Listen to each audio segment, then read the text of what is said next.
जब तक हम जिंदा हैं अपने ईमानों की इबादत करते ही रहेंगे इंशाअल्लाह।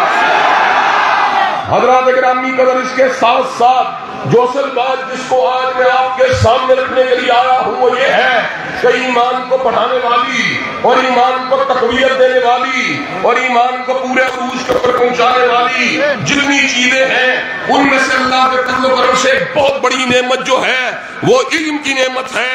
और दुनिया के अंदर जिसके पास इल्म आ जाए अल्लाह के फज़ल व करम से अल्लाह की बहुत बड़ी अता उसके ऊपर होती है। आपको इस बात का इल्म है कि अल्लाह तबारक व तआला ने हजरत आदम अलैहिस्सलाम को जिन्नात के बाद पैदा किया, फरिश्तों के बाद पैदा किया, लेकिन फिर क्या किया? वअल्लमा आदम अल अस्मा कुल्लहा, हजरत आदम अलैहिस्सलाम को आलिम व फादिल बना दिया।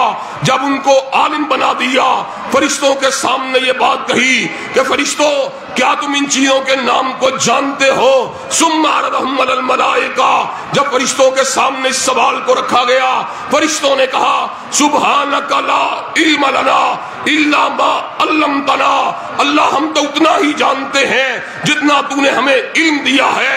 अल्लाह ने सैयदना आदम को कहा इन चीजों के नाम बतलाओ। जब हजरत आदम ने अशिया के नाम बतला दिए अल्लाह ने कहा फरिश्तों तुम भी झुक जाओ और जिन्नात तुम भी झुक जाओ। आदम को यह फख्र अगर हासिल हुआ, यह शरफ अगर हासिल हुआ तो अल्लाह के फज़ल व करम से इल्म की दौलत की वजह से हासिल हुआ। और अल्लाह के फज़ल व करम से आज मैं आप सल्फी दोस्तों के सामने और अहले सुन्नत के फर्जंदों के सामने इस बात को रखने के लिए आया हूँ। इंशाअल्लाह जब तक अल्लाह तबारक व तआला के फज़ल व करम से हम जिंदा हैं उलमा के सामने ज़ानुए तलम्मुस को तय करते रहेंगे, कुरान के इल्म को भी हासिल करते रहेंगे, बुखारी के इल्म को भी हासिल करते रहेंगे, मुस्लिम के इल्म को भी हासिल करते रहेंगे, जिंदगी के आखिरी सांस तक इंशाअल्लाह इल्म के लिए अपने आप को वक्फ करते ही रहेंगे इंशाअल्लाह। हज़रात गिरामी कदर,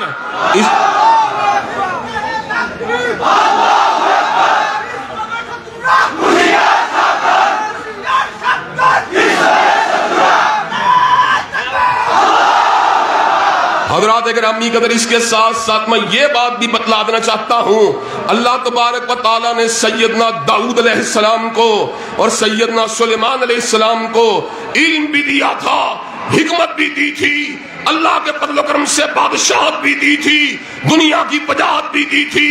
लेकिन अल्लाह तबारक व तआला ने सूरह नमल में एक ही नेमत का जिक्र किया। अल्लाह तबारक व तआला ऐलान फरमाते हैं वलक़द आतैना दाऊद व सुलैमान इल्मा व क़ालल हम्दुलिल्लाहिल्लज़ी फ़ज़्ज़लना अला कसीरिम मिन इबादिहिल मोमिनीन। अल्लाह ने दाऊद और सुलेमान को इल्म दिया। उन्होंने कहा अल्लाह तेरा शुक्र है कि तूने हमें इल्म की नेमत दे के बाकी मोमिनों पे फजीलत दी है।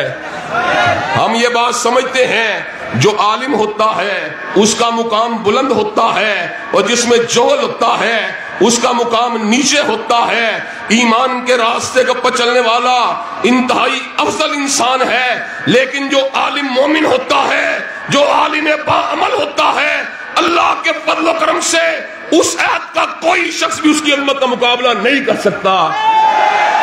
हज़रात गिरामी कदर, मैं आपको ये बात बतलाना चाहता हूँ अल्लाह के फज़ल व करम से जिन सहाबा ने इल्म को हासिल किया, जिनमें सैयदना अबू हुरैरा का नाम नामी भी शामिल है और अब्दुल्ला इब्ने उमर का नाम नामी भी शामिल है और अनस इब्ने मालिक का नाम नामी भी शामिल है और सैयदा सिद्दीका कायनात का नाम नामी भी शामिल है।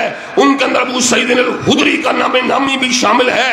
अल्लाह के फज़ल व करम से ये वो हस्तियां हैं जिन्होंने हम तक इल्म को मुंतकिल किया है। इंशाअल्लाह जब तक मोमिन अमल करता रहेगा इन सहाबा को इंशाअल्लाह सवाब मिलता ही रहेगा इंशाअल्लाह। और अल्लाह के फज़ल व करम से मुझे ये बात बतलाइए कि आप इल्म की तरसील के लिए अपने आप को वक्फ करने के लिए तैयार हैं इंशाअल्लाह। इल्म नूर का नाम है, इल्म रोशनी का नाम है।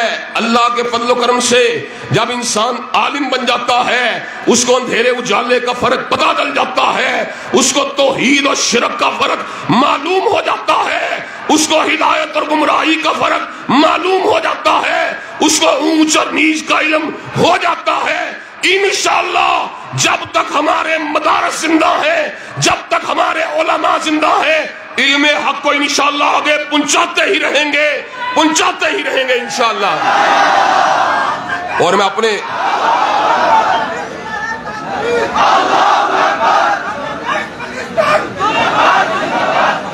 حضرات گرامی قدر، اگلی بات میں آپ حضرات کے سامنے یہ بھی آپ حضرات کے سامنے بیان کر دینا چاہتا ہوں. اللہ کے فضل و کرم سے یہ بات میں علی وجہ بصیرت کہہ رہا ہوں. علم کی دو قسمیں ہیں. ایک سائنسی علوم ہیں جن میں ہم علم کو حاصل کرتے ہیں، تجربے سے حاصل کرتے ہیں، مشاہدے سے حاصل کرتے ہیں. اور علم کی دوسری قسم وہ ہے جو آسمانوں سے آئی ہے، جو پروردگار عالم نے بھیجی ہے. اس کے حصے دو ہیں. ایک رب کا قرآن ہے، ایک مدینے والے کا فرمان ہے. انشاءاللہ جب تک ہم زندہ ہیں اسمانی علم کو انشاءاللہ آگے پہنچاتے ہی رہیں گے انشاءاللہ. دنیا کے علم میں ٹھوکر لگ سکتی ہے لیکن قرآن و سنت میں غلطی ہو سکتی. حضرات گرامی قدر، میں آپ کو یہ بات بتلا دینا چاہتا ہوں. الحمد کی الف لام سے لے کر الناس کی الف سین تک قرآن مجید کا ہر لفظ مکمل ہے. اس میں کسی کمی بیشی کی کوئی گنجائش موجود نہیں ہے. اس میں کسی نقص کا کوئی اندیشہ موجود نہیں ہے.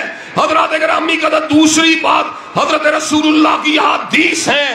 حضرت رسول اللہ نے حدیث کے علم کو کہاں سے حاصل کیا؟ میری بات کو توجہ سے سنیے. ہم نے علم کو حاصل کیا علماء سے حاصل کیا. ہم نے علم کو حاصل کیا علامہ شہید سے حاصل کیا، انہوں نے علم کو حاصل کیا. حافظ محمد گوندلوی سے حاصل کیا، انہوں نے علم کو حاصل کیا. حافظ عبد المنان بدیر آبادی سے حاصل کیا، انہوں نے علم کو حاصل کیا. سید نذیر حسین محدث دہلوی سے حاصل کیا، انہوں نے علم کو حاصل کیا. حضرت شاہ اسحاق سے حاصل کیا، انہوں نے علم کو حاصل کیا. حضرت شاہ عبدالعزیز سے حاصل کیا، انہوں نے علم کو حاصل کیا. حضرت شاہ ولی اللہ سے حاصل کیا. بات بڑھتی امیر المومنین فی الحدیث حجت اللہ فی الارض حجب الحفظ حضرت امام بخاری تک پہنچی. بخاری نے علم کو حاصل کیا. ترجمان سنت احمد ابن حنبل سے حاصل کیا، انہوں نے علم کو حاصل کیا. امام علم و حلم حضرت شافعی سے حاصل کیا، انہوں نے علم کو حاصل کیا. امام دار الہجرہ حضرت امام مالک سے حاصل کیا، انہوں نے علم کو حاصل کیا. شیخ القرہ حضرت نافع سے حاصل کیا، انہوں نے علم کو حاصل کیا. محدث ملت عبداللہ ابن عمر سے حاصل کیا، عبداللہ ابن عمر نے علم کو حاصل کیا. حضرت رسول اللہ سے حاصل کیا. جب حضور کی باری آئی حضور نے علم کو حاصل کیا. نہ کالج سے حاصل کیا، نہ یونیورسٹی سے حاصل کیا، نہ مکتب سے حاصل کیا، نہ مدرسے سے حاصل کیا. حضور نے علم کو حاصل کیا. وعدہ اولا شریک سے حاصل کیا، علی کل شیء قدیر سے حاصل کیا، اول سے حاصل کیا، آخر سے حاصل کیا، سریع الحساب سے حاصل کیا، شدید العقاب سے حاصل کیا. اللہ کا علم بھی غلطی سے پاک ہے اور حضرت رسول اللہ کا علم بھی غلطی سے پاک ہے. حضرات گرامی قدر، اللہ کے فضل و کرم سے اہل الحدیث کی دعوت اور اہل سنت کی دعوت ان دو بنیادی صحیفوں کے پر استوار ہے. ہم کبھی کسی محدث کی فن کی بات نہیں کرتے، ہم کسی امام کی امامت کی بات نہیں کرتے، ہم کسی فقیہ کی فقاہت کی بات نہیں کرتے. عزت سب کی کرتے ہیں، ادب سب کا کرتے ہیں، لیکن اہل السنت اور اہل الحدیث دین کے معاملات میں حجت اگر کسی کو مانتے ہیں تو یا رب کے قرآن کو مانتے ہیں یا مدینے والے کے فرمان کو مانتے ہیں. اللہ کے فضل و کرم سے ہمارا منہج سونے کا منہج ہے. ہمارا منہج جو ہے ہیرے کی مانند چمکدار ہے. ہمارا منہج جو ہے سورج کی مانند تابناک ہے. ہمارا منہج چودنی کے چاند کی مانند روشن ہے. اور انشاءاللہ جب تک علماء اہل حدیث اور علماء اہل سنت زندہ ہیں رب کے قرآن کو بھی پڑھاتے رہیں گے اور کالی کملی والے کے قرآن کو بھی، کالی کملی والے کے فرمان کو بھی انشاءاللہ پڑھاتے رہیں گے. اور حضرات گرامی قدر، آپ کو یہ بات بھی بتلا دینا چاہتا ہوں، جہاں پر علم کی بات آئے گی وہ علم جو ہونا چاہیے پورا کا پورا سچائی کے ساتھ آگے منتقل ہونا چاہیے. اس میں کسی قسم کی ملاوٹ اور کسی قسم کی آمیزش نہیں ہونی چاہیے. جب آپ علم حق کی بات کریں گے لوگ آپ کو تانا بھی دیں گے، لوگ آپ کو برا بلا بھی کہیں گے، آپ کو تکلیف اور اذیتیں بھی دی جائیں گی، لیکن جو حق کا علمبردار ہوگا ہر تکلیف کو سہنا گوارا کر لے گا لیکن حق بات کو چھوڑنا گوارا نہیں کرے گا. اللہ کے فضل و کرم سے हक की दावत हमारे पास है। हक की दावत देने वालों को लगे कि लोग कभी दहशतगर्द कहते हैं, कभी इंतहा पसंद कहते हैं, कभी शिद्दत पसंद कहते हैं, कभी बुनियाद परस्त कहते हैं। हमें जितने मर्जी ताने दे लो, हम पे जितने मर्जी झूठे इल्जाम लगा लो, अल्लाह के फज़ल व करम से कलम के साथ भी हक लिखते रहेंगे, जुबान के साथ भी हक बात करते रहेंगे और इंशाअल्लाह लोगों को हक की तरफ बुलाते रहेंगे। इंशाअल्लाह हक की तरफ बुलाने के लिए तैयार हो, इंशाअल्लाह हक की दावत देने के लिए तैयार हो, इंशाअल्लाह पैगाम हक सुनाने के लिए तैयार हो, इंशाअल्लाह। और हजरात गिरामी कदर में आपको ये बात भी बतला देना चाहता हूँ, जो आलिम हक होता है उसका अमल रियाकारी के लिए नहीं होता, उसका अमल दिखलावे के लिए नहीं होता, बल्कि आलिम हक जो होता है उसका अमल अल्लाह की रिज़ा के लिए होता है। जो दुनियादारी के लिए, दुनिया की शोहरत के लिए, दुनिया के वकार के लिए दीन में मिलावट करता है, वो कभी कामयाब हो सकता, वो कभी फलाह पा सकता। अल्लाह के फज़ल व करम से हमारे पास दावत हक है, अहले सुन्नत का मनहज है, रब का कुरान है, कमली वाले का फरमान है। और मैं आज ये बात बतला देना चाहता हूँ, इंशाअल्लाह कुरान की दावत के साथ, हदीस तैयबा की दावत के साथ बंगाल को भी रोशन करके छोड़ेंगे, पाकिस्तान को भी रोशन करके छोड़ेंगे और दुनिया के हर मुकाम के ऊपर किताब और सुन्नत का झंडा इंशाअल्लाह लहरा के छोड़ेंगे। हज़रात, क्या आप कुरान और सुन्नत की दावत आगे पहुंचाने के लिए तैयार हैं इंशाअल्लाह? और कुरान और सुन्नत के पैगाम को हर मुकाम के ऊपर आगे बढ़ाने के लिए तैयार हैं इंशाअल्लाह? और मैं आपको ये बात बतला दूं, इंशाअल्लाह जो शख्स भी किताब और सुन्नत के पर यकीन रखने वाला है, जो शख्स भी किताब और सुन्नत की दावत देने वाला है, अल्लाह के फज़ल व करम से वो शख्स हमारा भाई है, हमारे दिल की धड़कन है। और दुनिया भर में जहां कहीं भी हमारे भाई मजलूम होंगे, चाहे वो फलस्तीन में मजलूम हो, चाहे वो कश्मीर में मजलूम हो, इंशाअल्लाह उनकी हिमायत में आवाज को उठाते रहेंगे। अरकान के मजलूमों की हिमायत में आवाज उठाने के लिए तैयार हो, अरकान के मजलूमों का साथ देने के लिए तैयार हो, फलस्तीन के मजलूमों के हक में आवाज उठाने के लिए तैयार हो इंशाअल्लाह, कश्मीरी मजलूम भाइयों के हक में आवाज उठाने के लिए तैयार हो इंशाअल्लाह। अल्लाह के फज़ल व करम से जो लोग ये समझते हैं कि हम लोगों को जो है दलील से हटाकर शिद्दत का रास्ता बतलाने के लिए आए हैं, हम उनको जवाब दे देना चाहते हैं। अल्लाह के फज़ल व करम से हमारे हाथ में कलम है, हमारी जुबान के ऊपर हक है और हम हक के ऊपर जमे हुए हैं। ना किसी की धमकियों से डरते हैं, ना किसी के ब्लैक मेलिंग से डरते हैं, ना किसी के प्रोपेगेंडा से डरते हैं। नजर हमारी होती है तो या रब के कुरान पे होती है या काली कमली वाले के फरमान पे होती है। हजरात, क्या आप ये काम करने के लिए तैयार हैं इंशाअल्लाह? किताब और सुन्नत की दावत को पूरी दुनिया में फैलाने के लिए तैयार हैं इंशाअल्लाह? इल्म हकीकी को आम करने के लिए तैयार हैं इंशाअल्लाह? और अल्लाह के फज़ल व करम से इल्म का नूर फैलाने के लिए तैयार हैं इंशाअल्लाह? और किताब और सुन्नत का वो मनहज जिसके लिए बर्रे सगीर में कभी वलीउल्लाह ने कुर्बानियां दी, कभी शाह इस्माइल शहीद ने कुर्बानियां दी, कभी सैयद नज़ीर हुसैन मुअद्दद देलवी ने कुर्बानियां दी, और यहाँ पर हमारे भाई मौलाना अब्दुल्ला अल काफी अल कुरैशी ने कुर्बानियां दी, डॉक्टर अब्दुल बारी ने कुर्बानियां दी। अल्लाह के फज़ल व करम से पाकिस्तान में अल्लामा शहीद ने कुर्बानियां दी। और जब तक हम जिंदा हैं अपने इस्लाफ की रिवायात को आगे बढ़ाते ही रहेंगे, अपने इस्लाफ के रास्ते के पर चलते ही रहेंगे और इंशाअल्लाह किताब और सुन्नत की दावत को आम करते ही रहेंगे। क्या आप ये काम करने के लिए तैयार हैं इंशाअल्लाह? कोई तकलीफ आए बर्दाश्त करने के लिए तैयार हैं इंशाअल्लाह? लोगों को किताब और सुन्नत की दावत के हवाले से पैगाम देने के लिए तैयार हैं इंशाअल्लाह? शब गुरेबा होगी आखिर जलवाए खुर्शीद से और ये चमन मामूर होगा नगमाए तौहीद से। वाखिरु दावाना अल्हम्दुलिल्लाहि रब्बिल आलमीन।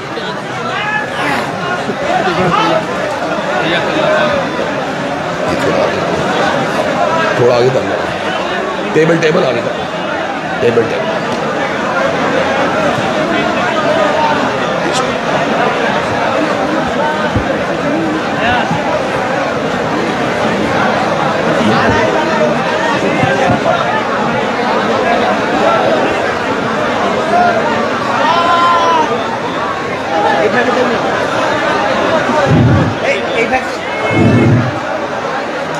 সম্মানিত সহযোগী, আমরা একটু চুপচাপ হই একটু কষ্ট করছে, কষ্ট করে নেই। 2 মিনিট বলে চলে যাবে।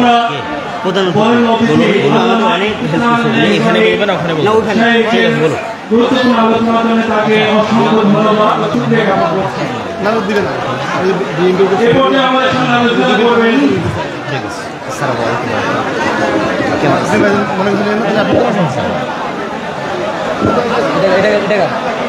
এটা কার ভাই দিয়ে দেবেন নাকি ভাই? করে চলে যাক। হ্যাঁ বলে চলে যান। সম্মানিত প্রধানমন্ত্রী, এবারে আপনাদের সামনে আমাদের বিদেশি বক্তা বক্তব্যের অনুবাদ করবেন। তার আগে রুবেল ভাইকে দেন। তার আগে ঠিক আছে, ঠিক আছে, হ্যাঁ ঠিক আছে।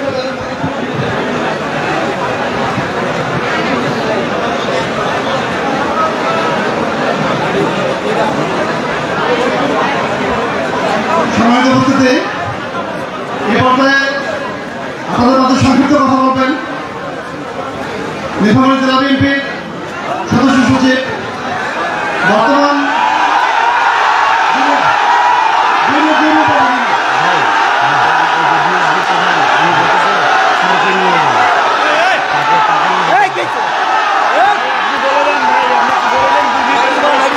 আচ্ছা একটু হবে। এবার বিদেশি মেহমানের অনুবাদ করবেন। বিদেশি মেহমান যে আলোচনা করেছেন সে আলোচনার সঙ্গে অনুবাদ করবেন আমাদের আলোচক শেখ আব্দুল্লাহ বিন আব্দুল বাচ্চা। শেখ আব্দুল্লাহ বিন আব্দুল বাচ্চা ভাই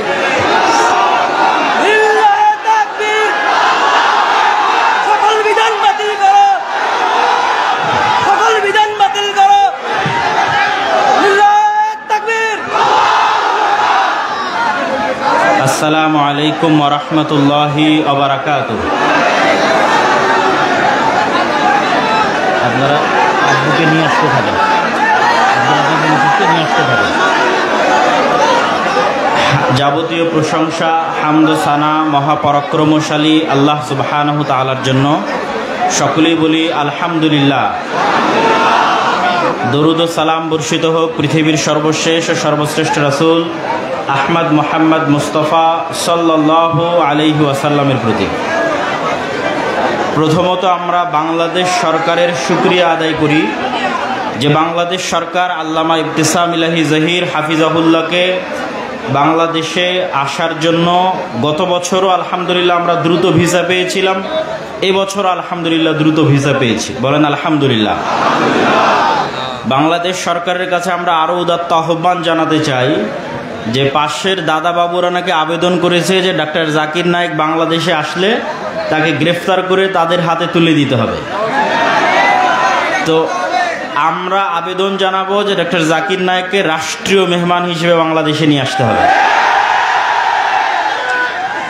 এবং আলহামদুলিল্লাহ রাজশাহী থেকে রংপুর আসা পর্যন্ত প্রশাসনের এনএসআই, সিটিএসবি, ডিজিএফআই সকলেই আমাদের সাথে সহযোগিতাপূর্ণ ব্যবহার করেছে এবং এখনও আলহামদুলিল্লাহ সহযোগিতাপূর্ণ ব্যবহার করছে। আমরা সকলের শুকরিয়া আদায় করি। আর তাদের সহযোগিতাপূর্ণ ব্যবহার আরও বেড়েছে, তার কারণ হচ্ছে আমাদের পার্শ্ববর্তী দেশে আল্লামা ইবতিসাম ইলাহি জহিরের আশায় বিভিন্ন উদ্ভট মিথ্যা নিউজ তারা প্রোপাগান্ডা প্রচার করতেছে। আমরা আহলে হাদিসরা আমি মনে করি যে বাংলাদেশের সবচেয়ে নিরীহ দাওয়াতি কাজ করে হচ্ছে আহলে হাদিস এবং সালাফিরা। মানুষ অভিযোগ করে যে আহলে হাদিসরা নাকি রাজনীতি করে না। কেন রাজনীতি করে না সেটা নিয়ে অভিযোগ করে, অথচ সামান্য একজন আহলে হাদিস আলেম বাংলাদেশে এসে বক্তব্য দিচ্ছে, সেটা নিয়েই কী রকমের তোলপাড় চলতেছে তা ভাষায় প্রকাশ করার নয়। তাহলে আহলে হাদিসদের দাওয়াতের মধ্যেই রাজনীতি লুকিয়ে আছে। আমাদের যে প্রধান অতিথি আছেন তো ওনার মাধ্যমে কিন্তু এই প্রোগ্রামটা হচ্ছে। 2 মিনিট আপনি একটু বলবেন। আচ্ছা 2 মিনিট আপনারা, আমিও যদিও বক্তব্য দ্রুত শেষ করে দিব, আপনারা এক কাজ করেন ভাইজান, আমার বক্তব্য আমি দ্রুত শেষ করব, আপনারা শেখ আব্দুর রাজ্জাক বিন ইউসুফকে নিয়ে আসেন, তাহলে উনি আর ফাঁকে কথা বলতে পারবে, দেরি হবে না। জি, তো আল্লামা ইবতিসাম ইলাহি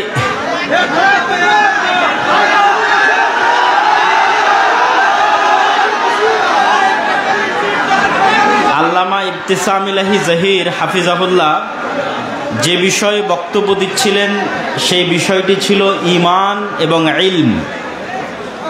ঈমান বিল গায়ব, অদৃশ্যের উপর বিশ্বাস, আর ইলম আল্লাহ সুবহানাহু তাআলা এবং তার রাসূলের পক্ষ থেকে আসা ইলম বা জ্ঞান। আমিও গত কয়েকদিন যাবৎ ঈমানের উপর বক্তব্য দিয়েছি, ঈমান বিল গায়ব। ঈমান বিল গায়ব হচ্ছে মুসলমানদের সবচেয়ে বড় সম্পদ, আর ঈমান বিল গায়ব না থাকলে মুসলমানেরা সবচেয়ে দুর্বল। কয়েকটা উদাহরণ দিই আপনাদের সহজভাবে বোঝার জন্য। মুসা আলাইহিস সালাতু ওয়াস সালাম ফেরাউনের তুলনায় দুনিয়াবি শক্তিতে সবচেয়ে দুর্বল ছিলেন। আজকের গাজার মানুষও ইসরায়েলের কাছে অত দুর্বল নয় মুসা আলাইহিস সালাতু ওয়াস সালাম ফেরাউনের কাছে যত দুর্বল ছিলেন দুনিয়াবিভাবে। তো মুসা আলাইহিস সালাতু ওয়াস সালাম যদি দুনিয়াবি বিজয়ের চিন্তা করতেন দুনিয়াবিভাবে, দুনিয়াবি পদ্ধতিতে, তাহলে তিনি কখনোই বিজয় অর্জন করতে পারতেন না। কিন্তু মুসা আলাইহিস সালাতু ওয়াস সালামকে আল্লাহ সুবহানাহু তাআলা শিখিয়েছেন যে ইন্নাল্লাহা আলা কুল্লি শাইইন কাদির, আল্লাহ সকল কিছুর উপর ক্ষমতাবান, পৃথিবীতে আল্লাহর ফেরেশতা বিরাজমান। অতএব মুসা, তুমি আল্লাহর ক্ষমতার উপর ভরসা রাখো এবং আল্লাহ সুবহানাহু তাআলার ফেরেশতা তোমার সহযোগিতার জন্য সর্বদা তোমার সাথে আছে। তো মুসা আলাইহিস সালাতু ওয়াস সালামের হাতের লাঠিকে আল্লাহ সাপ বানিয়ে দিয়েছিলেন, সমুদ্রের মধ্যে আল্লাহ রাস্তা তৈরি করে দিয়েছিলেন, মরুভূমিতে আল্লাহ সুবহানাহু তাআলা পাথর থেকে ঝর্ণা তৈরি করে দিয়েছিলেন, মরুভূমিতে আল্লাহ সুবহানাহু তাআলা আসমান থেকে মান্না এবং সালওয়া খাবার পাঠিয়েছিলেন, এবং আল্লাহ সুবহানাহু তাআলা তাদের জন্য এমন অসংখ্য ব্যবস্থাপনা করেছিলেন যেগুলো গায়েবী মদদ ছাড়া সম্ভব ছিল না, দুনিয়াবি কোনো শক্তি দিয়ে সম্ভব ছিল না। ঠিক তেমনি আমরা যদি মুহাম্মদ সাল্লাল্লাহু আলাইহি ওয়াসাল্লাম, আবু বকর, ওমর, ওসমান, আলী রাদিয়াল্লাহু তাআলা আনহুম এদের জীবনী দেখি, খালিদ বিন ওয়ালিদ, আমর ইবনুল আস এদের জীবনী দেখি, তাহলে তৎকালীন বিশ্বের রোমান সাম্রাজ্য এবং পারস্য সাম্রাজ্যের তুলনায় দুনিয়াবি শক্তির দিক থেকে আজকের মুসলমানদের তুলনায় শতগুণ দুর্বল ছিল আবু বকর, ওমর, ওসমান, আলী রাদিয়াল্লাহু তাআলা আনহু। আজকের মুসলমানেরা আমেরিকা এবং ইসরায়েলের তুলনায় যত দুর্বল, মুহাম্মদ সাল্লাল্লাহু আলাইহি সাল্লাম এবং তার সাহাবীরা রোমান এবং পারস্য সাম্রাজ্যের তুলনায় তার চেয়ে শতগুণ বেশি দুর্বল ছিলেন। তাহলে তখনকার মুসলমানেরা বিজয় অর্জন করলো, এখনকার মুসলমানেরা মাজলুম কেন? কারণ কি? মুসা আলাইহিস সালাতু ওয়াস সালাম বিজয় অর্জন করলো, আজকের মুসলমানেরা মাজলুম, কারণ কি? কারণ একটাই, যে খালিদ বিন ওয়ালিদ, আমর ইবনুল আস, আবু বকর, ওমর, ওসমান, আলী রাদিয়াল্লাহু তাআলা আনহুম এরা গায়েবের উপর ইয়াকিন রাখতেন। কেমন ইয়াকিন? দুই একটা ঘটনা শোনাই। গায়েবের একটা বড় বিষয় হচ্ছে ফেরেশতা। দুই একটা হাদিস শোনাই ফেরেশতাদের সম্পর্কে। একদিন এক সাহাবী যুদ্ধ করছে, তো দুই পাশে দুইজন সাদা ধবধবে পোশাক পরিধান করে তারাও যুদ্ধ করছে। সাহাবী বলছে, আমি এদেরকে পূর্বেও কোনোদিন দেখিনি, পরেও কোনোদিন দেখিনি। রাসূল সাল্লাল্লাহু আলাইহি ওয়াসাল্লামের সামনে যখন বর্ণনা দেওয়া হলো, তিনি বললেন এরা ছিল জিবরাইল আর মেকাইল, আল্লাহ পাঠিয়েছিলেন যুদ্ধ করার জন্য। আল্লাহু আকবার। উহুদের যুদ্ধে হানজালা রাদিয়াল্লাহু তাআলা আনহু শহীদ হয়েছে। তিনি বাসর ঘর থেকে বের হয়ে যুদ্ধের মাঠে গেছিলেন। রাসূলুল্লাহ সাল্লাল্লাহু আলাইহি ওয়াসাল্লামকে সাহাবীরা বললেন তাকে গোসল দেওয়াতে হবে। রাসূল সাল্লাল্লাহু আলাইহি ওয়াসাল্লাম উত্তরে বললেন তাগসিলুহুল মালায়েকা, ইতিমধ্যেই ফেরেশতারা তাকে গোসল দেওয়া সম্পূর্ণ করেছে। আল্লাহু আকবার। খন্দকের যুদ্ধে রাসূল সাল্লাল্লাহু আলাইহি ওয়াসাল্লাম যুদ্ধ শেষ করে অস্ত্র রেখে গোসল করতেছেন। গোসল শেষ হয়ে বের হয়ে দেখছেন জিবরাইল আলাইহিস সালাতু ওয়াস সালাম এসে উপস্থিত। তিনি বলছেন, আপনি অস্ত্র রেখে দিয়েছেন, আমরা তো অস্ত্র রাখিনি। তো কেন তোমরা অস্ত্র রাখনি? তো মদিনায় অবস্থান করা তিনটা ইহুদি গোত্র, বানু কুরাইজা, বানু কায়নুকা, বানু নজির, তারা মুহাম্মদ সাল্লাল্লাহু আলাইহি ওয়াসাল্লামের সাথে লিখিত চুক্তিবদ্ধ ছিল যে মুহাম্মদ সাল্লাল্লাহু আলাইহি ওয়াসাল্লামকে তারা সহযোগিতা করবে। কিন্তু খন্দকের যুদ্ধে তারা গাদ্দারি করেছে, মুনাফিকি করেছে। তো জিবরাইল বলছে শুধু কাফেরদের পরাজয় নয়, মদিনার মধ্যে থাকা মুনাফিকদেরকেও শেষ করতে হবে। তাদেরকেও মদিনা থেকে বের করে দিতে হবে, তাদের শাস্তি বাস্তবায়ন করতে হবে, গাদ্দারির শাস্তি। তো আনাস রাদিয়াল্লাহু তাআলা আনহু বলছে, রাসূল সাল্লাল্লাহু আলাইহি ওয়াসাল্লাম আমাদেরকে বললেন চলো আমরা বের হই, জিবরাইল বের হতে বলছে। তো যখন সাহাবীরা বানু কুরাইজা, বানু কায়নুকা, বানু নজির গোত্রের দিকে অভিযান পরিচালনার জন্য বের হলেন, তখন তারা তাদের সামনে জিবরাইলের ঘোড়সওয়ার বাহিনীর উড়ন্ত ধুলা দেখতে পাচ্ছিলেন। বলেন আল্লাহু আকবার। আনাস রাদিয়াল্লাহু তাআলা আনহুর বর্ণনা যে তারা নিজেরা দেখছিলেন জিবরাইলের বাহিনীর উড়ন্ত ধুলা। একদিন রাসূল সাল্লাল্লাহু আলাইহি ওয়াসাল্লাম মসজিদে নববীতে বসে আছেন, একজন ব্যক্তি আসলো। ওমর রাদিয়াল্লাহু তাআলা আনহু বলছেন মদিনার কেউ তাকে চিনে না, আর সফরের কোনো চিহ্ন নাই। জিজ্ঞেস করছে ইসলাম কাকে বলে, ঈমান কাকে বলে, ইহসান কাকে বলে, কিয়ামত কখন হবে। সবকিছু জিজ্ঞাসা শেষে যখন বিদায় নিচ্ছে, তখন রাসূল সাল্লাল্লাহু আলাইহি ওয়াসাল্লাম জিজ্ঞেস করছেন তোমরা জানো ইনি কে? বলে না আমরা তো জানি না। তো বলে ইনি হচ্ছেন জিবরাইল আলাইহিস সালাতু ওয়াস সালাম, এসেছিলেন তোমাদের দ্বীন শিক্ষা দেওয়ার জন্য। তো রাসূল সাল্লাল্লাহু আলাইহি ওয়াসাল্লামের জীবদ্দশায় ফেরেশতা সংক্রান্ত যদি শুধু হাদিস জমা করি, যেটি আমাদের সালাফি কনফারেন্সে যে নতুন বই আসতেছে আল্লাহর পথে যাত্রা, আগামী 6 ও 7 নভেম্বর সালাফি কনফারেন্স, আপনাদের যে মেহমান আল্লামা ইবতিসাম ইলাহি জহির তিনিও সেখানে বক্তব্য দিবে। আপনাদের সকলের উপস্থিত হওয়ার আহ্বান, বলেন ইনশাআল্লাহ। আজকে হয়তো মনোযোগ দিয়ে খুব ভালোভাবে শুনতে পারলেন না, ওই দিন ইনশাআল্লাহ আশা করি আপনারা খুব ভালোভাবে মন দিয়ে শুনতে পারবেন। তো এই আল্লাহর পথে যাত্রা বইয়ে এই দলিলগুলো বিস্তারিত উল্লেখ করা আছে। তো সারমর্ম কি? রাসূল সাল্লাল্লাহু আলাইহি ওয়াসাল্লাম বলতেছেন যে জিবরাইল আমাকে মিসওয়াক করতে বলছে, কারণ আমার মুখের গন্ধে সে কষ্ট পায়। রাসূল সাল্লাল্লাহু আলাইহি ওয়াসাল্লাম বলছেন তোমরা মসজিদে পেঁয়াজ রসুন খেয়ে যেও না, কেননা ফেরেশতারা মসজিদে থাকে, তারা কষ্ট পায়। রাসূল সাল্লাল্লাহু আলাইহি ওয়াসাল্লাম একদিন বললেন বাড়িতে আজকে জিবরাইল আসেনি, ঘটনা কি? তো বাড়িতে ছবি ছিল, জিবরাইল আসেনি। রাসূল সাল্লাল্লাহু আলাইহি ওয়াসাল্লাম বললেন যেই বাড়িতে ছবি আছে, যেই বাড়িতে কুকুর আছে, সেই বাড়িতে জিবরাইল প্রবেশ করতে পারে না, বা রহমতের ফেরেশতা প্রবেশ করে না। তো এইরকম ধারাবাহিক যদি রাসূল সাল্লাল্লাহু আলাইহি ওয়াসাল্লামের ফেরেশতা সংক্রান্ত হাদিস তুলে ধরি, তাহলে আপনি কল্পনা করেন যে সাহাবী স্বচক্ষে ফেরেশতাকে যুদ্ধ করতে দেখছে, যে সাহাবী দেখছে যে তারা আর এক বন্ধুকে ফেরেশতা গোসল দিল, যে সাহাবী দেখছে যে সাদ বিন মুআজের জানাজায় ৭০,০০০ ফেরেশতা অংশগ্রহণ করেছে, যে সাহাবী দেখছে সাদ বিন মুআজের জানাজায় ফেরেশতা অংশগ্রহণের কারণে তার খাটলির কি অবস্থা হয়েছে, জাবের রাদিয়াল্লাহু তাআলা আনহুর পিতার লাশকে ফেরেশতারা ছায়া দিচ্ছে, এবং বদর, উহুদ, খন্দক, হুনাইন সহ বহু যুদ্ধে ১,০০০, ৩,০০০, ৫,০০০ ফেরেশতা আল্লাহর পক্ষ থেকে অবতীর্ণ হয়েছে, সেই খালিদ বিন ওয়ালিদ, সেই আমির ইবনে আস, সেই সাহাবীরা যখন রোমান এবং পারস্য সম্রাটের বিরুদ্ধে যুদ্ধ করতে যাবে, তখন তাদের ভরসা হবে দুনিয়াবী শক্তির উপর না আল্লাহর সাহায্যের উপর? আল্লাহর সাহায্যের উপর। এবার আপনি বুকে হাত দিয়ে দেখেন যে আপনি বিশ্বাস করেন কিনা ফেরেশতা আছে। সাহাবীদের বিশ্বাস কোন লেভেলের ছিল আর আমাদের বিশ্বাস কোন লেভেলের? আমাদের বিশ্বাস আল্লাহর সাহায্য, আল্লাহর ক্ষমতা, আল্লাহর শক্তি, আল্লাহর ফেরেশতার উপর এবং পরকালের উপর এত দুর্বল যে আমরা মন্দির পাহারা দিয়ে ক্ষমতায় যাওয়ার রাস্তা খুঁজি, কেননা বিশ্বাস নাই আল্লাহর সাহায্যের উপর। অতএব কম্প্রোমাইজ করে দুনিয়াবি কলা কৌশলের মাধ্যমে আমাকে ক্ষমতায় যেতে হবে। কিন্তু মুসা আলাইহিস সালাতু ওয়াস সালাম, মুহাম্মদ সাল্লাল্লাহু আলাইহি ওয়াসাল্লাম এবং তার সাহাবীরা প্রমাণ করেছে শুধু ঈমান বিল গায়েব দিয়ে আল্লাহর সাহায্যের মাধ্যমে শুধু বাংলাদেশ নয়, সমগ্র পৃথিবীর ক্ষমতা অর্জন করা সম্ভব। সম্মানিত উপস্থিতি, কিন্তু ওই ঈমানের লেভেল আমাদের নাই।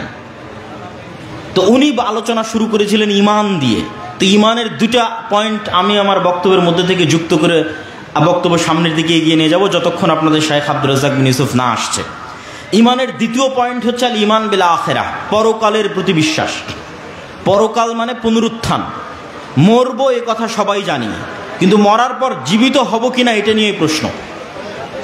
তো মরার পর জীবিত হওয়াকে আল্লাহ সুবহানাহু ওয়া তাআলা এই দুনিয়াতেই মানুষের এই বিশ্বাসকে মজবুত করার জন্য যে মৃত্যুর পর জীবিত হওয়া সম্ভব এবং আল্লাহ জীবিত করবে, এবং পরকালের জীবন প্রকৃত জীবন, দুনিয়ার জীবন কোনো জীবন নয়। তো পরকালের জীবন প্রকৃত জীবন এটা বোঝানোর জন্য আল্লাহ সুবহানাহু ওয়া তাআলা দুনিয়াতে মৃত্যুকে জীবিত করাকে ডাল ভাত বানিয়ে দিয়েছেন। কিভাবে? একজন ঈসা আলাইহিস সালাতু ওয়াস সালাম আর কিয়ামতের পূর্ব মুহূর্তে, ওকে জাযাকাল্লাহ খাইর, আর কিয়ামতের পূর্ব মুহূর্তে দাজ্জাল।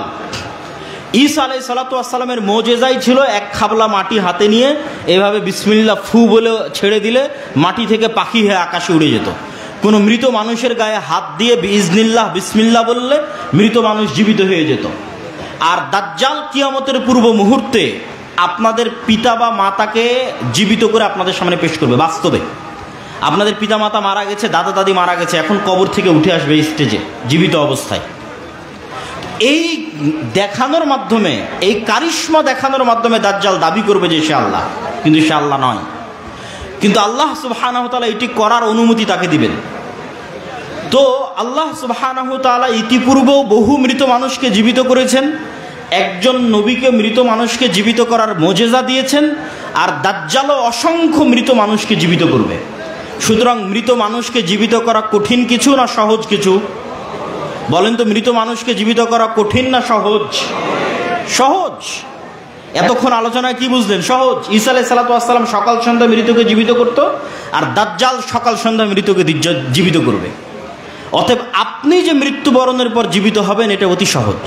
মানুষই আপনাকে জীবিত করতে পারে, ঈসা আলাইহিস সালাম জীবিত করতে পারে, দাজ্জাল জীবিত করতে পারে আল্লাহর অনুমতিতে, তো আল্লাহ তো পারবেই।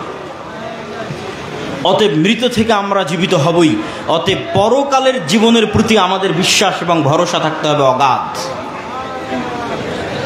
পরকালের জীবনের প্রতি আমাদের বিশ্বাস এবং ভরসা থাকতে হবে অগাধ। সম্মানিত উপস্থিতি, আল্লামা ইবতিসাম ইলাহি জহিরের বক্তব্যের সারমর্ম বলছিলাম, ঈমান বিল গায়ব এবং ইলম।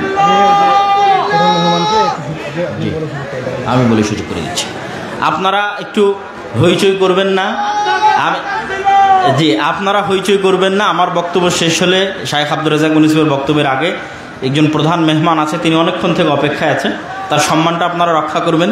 উনি 2 মিনিট কথা বলবে। তো আমার বক্তব্যের শেষের দিকে এসে আপনাদের প্রতি উদাত্ত আহ্বান যে আমরা তো আজকে এসেছি, হয়তো গত বছরে এসেছিলাম, আবার কবে আসা হবে আল্লাহ সুবহানাহু ওয়া তাআলা ভালো জানেন। কিন্তু আমাদের লিখিত পত্রিকা প্রতি মাসে আপনাদের কাছে আসার ব্যবস্থা করে। আমি প্রতি মাসে মাসিক আল ইতিসামে 3টা প্রবন্ধ লিখি, একটা সম্পাদকীয় লিখি, একটা মিন্নাতুল বাড়ি 3য় খণ্ড লিখি, আর একটা এমনি যে কোনো বিষয়ে প্রবন্ধ লিখি, প্রতি মাসে 3টা। তাহলে আমি প্রতি মাসে লিখতেছি, আপনি সেটাকে মূল্যায়ন করতেছেন না, অথচ এটা তো বছরে একবার আপনার সাথে সাক্ষাৎ হবে কি হবে না তাও গ্যারেন্টি নাই। কেন সারা বাংলাদেশের 64 জেলার অসংখ্য উপজেলায় যদি যাওয়া শুরু করি, কোনোটা না কোনোটা মিস যাবেই, বাদ যাবেই। কিন্তু যদি মাসিক আল ইতিসাম নিয়মিত নেন তো ওখান থেকে আপনি জ্ঞান অর্জন করতে পারবেন। এবং আপনাদের অঞ্চলে যদি আমাদের দাওয়া ইলাল্লাহর অধীনে মক্তব পরিচালিত হয়, তাহলে আমরা কোনো না কোনোভাবে আপনাদের সাথে কানেক্টেড আছি। আপনাদের এই উত্তরাঞ্চলেরই বেশি মক্তব আমরা চালাই, প্রায় 600টা মক্তবের বলা যায় 400 থেকে 500টা মক্তব উত্তরাঞ্চলেরই। এবং এই 600 মক্তবের শিক্ষকেরা এই অঞ্চলগুলো থেকে রাজশাহীতে গিয়ে ট্রেনিং নিয়ে তাদের থাকা খাওয়া যাতায়াত খরচ, মক্তবের শিক্ষার্থীদের বই পুস্তক ফ্রি বিতরণ করে তারপরে মক্তবগুলো চলতেছে। আর এখন এই মক্তবের জাতীয় পর্যায়ে প্রতিযোগিতা আয়োজন হচ্ছে, যেটা টিভি চ্যানেলে প্রচারিত হবে রমজান মাসে, যেটার প্রায় খরচ 50 লক্ষ টাকার বেশি। কিভাবে হবে সেটা আমি এখনো জানি না। আল্লাহ সুবহানাহু ওয়া তাআলার উপর ভরসা এবং আস্থা যে তিনি ব্যবস্থা করবেন ইনশাআল্লাহ। কিন্তু এটা বাংলাদেশের প্রথম কোনো রিয়েলিটি শো হবে মক্তবকে কেন্দ্র করে। তো আমরা আপনাদের গ্রামে যে মক্তব পরিচালিত হচ্ছে ওইটাকে মূল্যায়ন করতে চাই, কিন্তু আপনি সেটাকে মূল্যায়ন করছেন না। অথচ যাতায়াত খরচও বলছে আমরা দিব, বই পুস্তকও আমরা দিব, ট্রেনিংয়ে আমরা দিব। যে প্রতিযোগিতাগুলো সারা বাংলাদেশে হচ্ছে, এটাও আমরাই গিয়ে গিয়ে প্রতিযোগিতা আয়োজন করতেছি। অতএব আপনাদের প্রতি উদাত্ত আহ্বান থাকবে যে আল জামিয়া সালাফিয়ার সাথে আর দাওয়া ইলাল্লাহর সাথে এই অস্থায়ী বছরে একবার সাক্ষাতের সম্পর্ক এটা নয়, স্থায়ী সম্পর্ক প্রতিষ্ঠিত করেন। আপনাদের যদি দ্বীনি শিক্ষা প্রতিষ্ঠান থাকে, আল জামিয়া সালাফিয়া আমরা দাবি করতে পারি বর্তমান বাংলাদেশে সৌদি আরব, পাকিস্তান, ভারত থেকে সবসময় আলেম ওলামা আসছে, দার্স দিচ্ছে। এটি একটি আন্তর্জাতিক মানের শিক্ষা প্রতিষ্ঠানের মানদণ্ড দাঁড় করানো হলে জামিয়া সালাফিয়া টপ 10 টপ 5-এর মধ্যে থাকবেই, শিক্ষার মানে থেকে শুরু করে সকল দিক থেকে। তো জামিয়া সালাফিয়ার সাথে সম্পৃক্ত হওয়া আর দাওয়া ইলাল্লাহর মক্তবের সাথে সম্পৃক্ত হওয়া এবং মাসিক আল ইতিসামের এজেন্ট এবং গ্রাহক হওয়া, এগুলো হচ্ছে আমাদের সাথে সবসময় যোগাযোগ রাখার মাধ্যম। তো এই আমাদের এই লেখনীগুলো, আমাদের বই পুস্তকগুলোকে মূল্যায়ন করবেন, কেননা আমাদের কথা, আমাদের জ্ঞান, আমাদের দাওয়াত সবই বইয়ের মধ্যে লেখা আছে। এই একদিনের সম্পর্ক আমরা চাই না, স্থায়ী সম্পর্ক চাই। আল্লাহ সুবহানাহু ওয়া তাআলা কবুল করুক, আল্লাহুম্মা আমিন। আর বক্তব্যের শেষে আবারও আগামী 6 ও 7 নভেম্বর আল জামিয়া সালাফিয়া ডাঙ্গিপাড়া পাবা রাজশাহীর মাটিতে সালাফি কনফারেন্সের দাওয়াত দিয়ে আজকের সংক্ষিপ্ত বক্তব্য এখানেই শেষ করছি। আল্লাহ সুবহানাহু ওয়া তাআলা আমাদের কবুল করুক। আসসালামু আলাইকুম ওয়া রাহমাতুল্লাহি ওয়া বারাকাতুহু। বৈঠকি দান, আপনাদের খুঁটির আশেপাশে মনে হয় দানের বক্স আছে, এগুলোতে অংশগ্রহণ করবেন। জি, জাযাকাল্লাহ খায়র। আসসালামু আলাইকুম ওয়া রাহমাতুল্লাহি ওয়া বারাকাতুহু। অন্তরস্থল থেকে নীলফামারীবাসীর পক্ষ থেকে আব্দুল হামিদ আব্দুল রাজ্জাককে অনেক ধন্যবাদ। উনি অত্যন্ত মূল্যবান বক্তব্য আমাদের মাঝে রেখেছেন। সম্মানিত শ্রোতা মণ্ডলী, আপনারা জানেন আমরা এখানে একটি হ্যান্ডেল দিয়েছি। আমাদের হ্যান্ডেলে আজকের এই অনুষ্ঠানের সম্মানিত প্রধান অতিথি নীলফামারী জেলা বিএনপির সম্মানিত সদস্য সচিব এখন 2 মিনিট আপনাদের সামনে শুভেচ্ছা বক্তব্য পেশ করবেন। এরপরেই আমাদের কাঙ্ক্ষিত মেহমান তার মূল্যবান আলোচনা রাখবে। আসতেছে আমাদের আলহাজ এইচএম সাইফুল্লাহ রুবেল।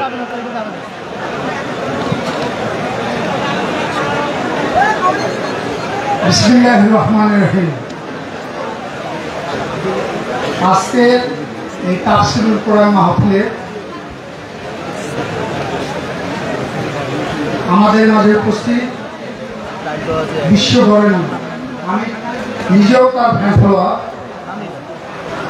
শেখ আব্দুর রাজ্জাক বিন ইউসুফ,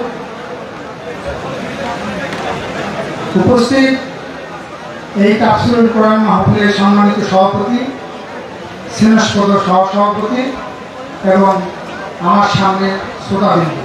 আসলে আপনারা যে এইরকম বক্তার মাঝে আমরা বক্তব্য দেওয়ার জন্য আমাদের কোনো নলেজই নেই। আমরা শুধুমাত্র আমাদের দাওয়াত করেছে, আমরা উপস্থিত হয়েছি, আপনাদের সালাম জানাবো, আমরা চলে যাব। আমরা শুনব এই বক্তাদের, আমরা ইউটিউবে আমরা বিভিন্ন রকম তাদের প্রোগ্রাম শুনে, তাদের এই আমল শুনে আমরা আমল করার নিজেও চেষ্টা করি। আমরা বিশ্বাস করি তারা আমলের মাধ্যমে বের হবে না, আমি নিজেও পরিচালিত হওয়ার চেষ্টা করি। আপনারা কোনো রাজনৈতিক সংগঠন না, আপনারা, আমি আপনাদের মাঝে রাজনৈতিক কথা বলার জন্য আসিনি। আপনাদের কাছে দোয়া চেতে এসেছি। একটা মুসলমান আর একটি মুসলমানের কাছে দোয়া চাওয়াটা কি অন্যায় কিছু? আমি অন্যায় করি না, আমি আপনাদের দোয়া চেতে এসেছি আপনাদের ভাই হিসেবে। আর আপনাদের এই মাহফিলটাকে আমি অন্তর থেকে বিশ্বাস করি। কালকে থেকে আমার সাথে সার্বক্ষণিক এই মাহফিল নিয়ে কথা হচ্ছিল আপনাদের সকলের সাথে। আমি এই বিশ্বাস নিয়ে আমি আমার অনেক প্রোগ্রামের মাঝে আমি এখানে এসেছি। আর আমার নিজস্ব, আমি যেহেতু ওনার ফলোয়ার, আমি তাকে দেখতে এসেছি এবং তার মধ্যে থেকে আমি বিশ্বাস করি আমরা বাংলাদেশের সমস্ত মানুষ কোরআন হাদিসের আলোকে চললে আমাদের জীবন পরিবর্তন হবে। এই আশাবাদ ব্যক্ত রাখছি। আপনারা সকলেই আমার জন্য দোয়া করবেন। আমি এইচএম সাইফুল্লাহ রুবেল, আমার বাড়ি উপজেলা ফুল অফিসের পাশে, আমার বাবা মরহুম অ্যাডভোকেট মাহমুদ রহমানের সন্তান। আমি আপনাদের কাছে অন্য কিছু কথা বলার জন্য আসিনি, আপনাদের দোয়া নিতে এসেছি। আপনারা আমার জন্য দোয়া করবেন, এই আশাবাদ ব্যক্ত রেখে আমি আমার বক্তব্য শেষ করছি। আসসালামু আলাইকুম।